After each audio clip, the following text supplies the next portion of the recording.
Team Ninja's take on an action RPG in what many will refer to as a Dark Souls type of game, Nioh immediately throws the player into the action where it's quick to let you know this is not a walk in the park. Based in feudal Japan, William, or the man with a guardian spirit, traverses the country to retrieve Saoirse, the guardian spirit that was taken from him by an alchemist. On the way, many enemies are to be fought, pathways to be discovered, items to be retrieved, people to be met, and various obstacles to keep vigilant for.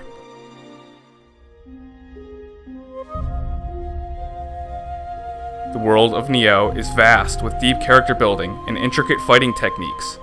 Combat takes a slower, more tactical approach that rewards the patient and those that give the effort to learn its intricacies.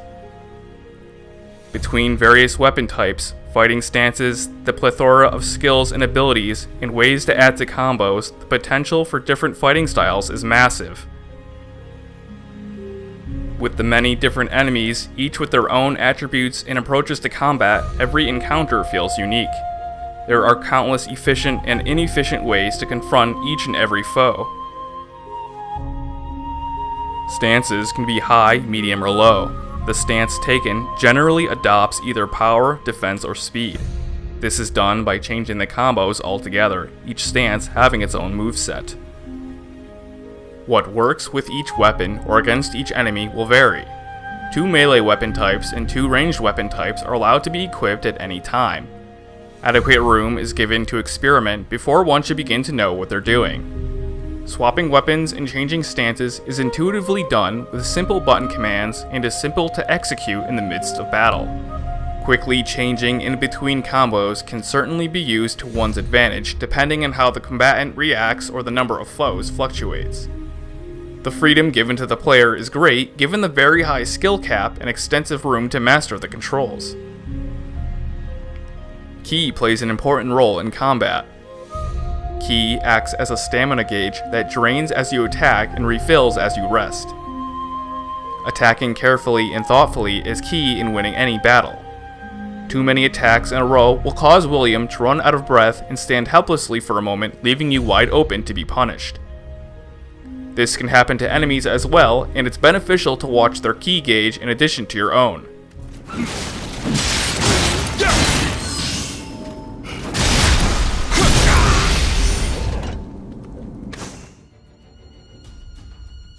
In a pinch, living weapons can dramatically turn the favor to the player. The living weapon gauge fills as enemies are defeated, and when summoned, grants massive bonuses based on the spirit animal chosen. When used wisely, death can be avoided more effectively. Nioh does not feature an open world, but an overworld with locations and missions within it. The story progresses as you clear an area and move across the country in pursuit of Saoirse. These missions are tough, and they're supposed to be. Some of them can be a struggle, but it's far from unforgiving. Dead adventurers litter these battlefields. The bodies can be looted, and they generally give you vital items to aid the progression of the mission. Finding a few arrows or an antidote can be a boon rewarded to observant players. Twilight missions can appear on the map to offer an extreme difficulty objective. Completing these reward players with more powerful equipment, a perfectly fair way to compensate highly skilled players. As a general rule of thumb, expect to die. It takes less than a huge mistake to encounter multiple enemies or miscalculate an attack and get impaled by an outlaw. Upon death, William drops his unspent Amrita, and his spirit animal will wait at the location of death, where it can then be revisited and retrieved. Amrita acts very much like experience points and are spent at shrines to level up. Dying without retrieving your Amrita will cause the spirit animal to return to William, and the dropped Amrita will be lost. Shrines are the essential checkpoints of Nioh. These are where William returns when he resurrects.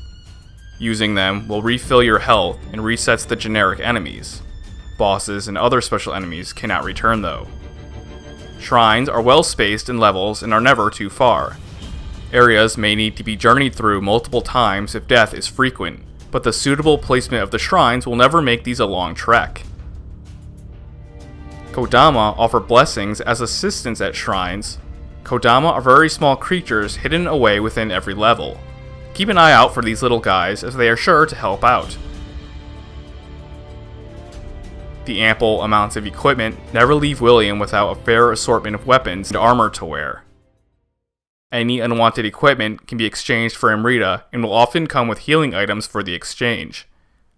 The names of said equipment can be read from the ground as well as up or down arrows to quickly inform whether or not it is better than what you're currently wearing. Quality of life tools such as this never go unappreciated.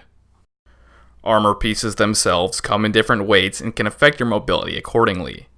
Multiple pieces of the same type of armor may grant set bonuses, but it's also safe to mix it up when the power is seen fit. When mixing and matching, it's particularly nice that most pieces don't appear to visually clash with each other. Find the right balance for you and go out in style.